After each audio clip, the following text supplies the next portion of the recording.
What she saw changed everything. Unplanned. By Pure Flakes. It's an anti-abortion film. Oh no! Unplanned is the latest propaganda film from Pure Flakes, and it's about as accurate as you'd expect it to be. It's written by the same hacks that wrote God's Not Dead, and unlike that movie, you can't make fun of this movie. Because it's not funny. There are things in it that are funny, but overall, it's not funny. Because it's so wrong.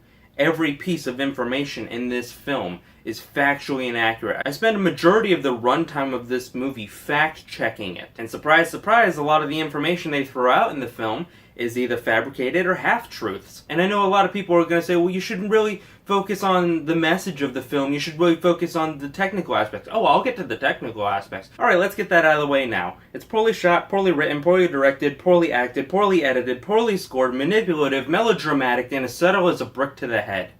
There. I've talked about the technical elements of this film. There is nothing worth talking about other than the political message in this film, because that's what this is. It's nothing more than a piece of propaganda that serves as a mouthpiece for conservatives who think that their religious beliefs is more important than a woman's ability to make her own choices for her own body. This movie is disgusting and paints Planned Parenthood as nothing more than a baby-killing factory, and it completely ignores Planned Parenthood's actual goal of educating people on sex and the dangers that can come with it. The manager of the Planned Parenthood branch in this film is a Saturday morning cartoon villain. In a meeting, she says that we need to double our abortion rates because that's our bread and butter. She, no joke, says, you know how fast food restaurants have sodas and french fries and that's where they get a lot of their money? Well, abortions are our french fries. The film isn't concerned with the actual reasons why a person would need to have an abortion. It's just concerned with making sure that no abortions happen at all, and it completely ignores socioeconomic reasons and medical reasons why a woman might need to actually get an abortion. In fact, there's a scene where the main character, who is based on a real person by the way, admits to having not one but two abortions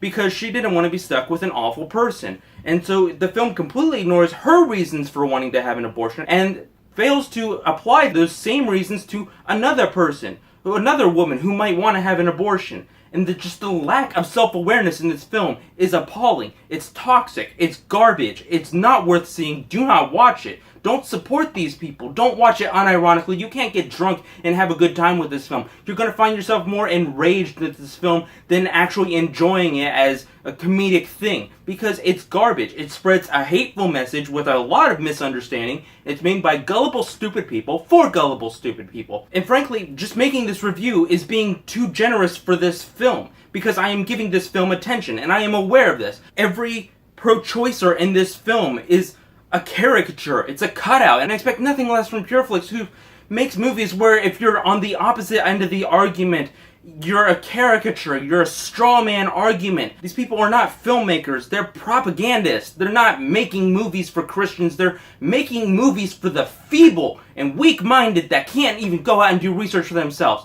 It took me 2 minutes to find research that actually debunked a majority of the stuff in this film. But their audience isn't going to do that, because they're looking for confirmation. That's what this movie is. It's confirmation bias. I'm giving Unplanned, it's not even getting an A to F rating. It's getting a 0%. This is the worst film I've seen so far this year. This is worse than Medea. I would rather sit through Medea Family Funeral again than watch this piece of crap. Like, comment, subscribe. You know what to do. I'm out.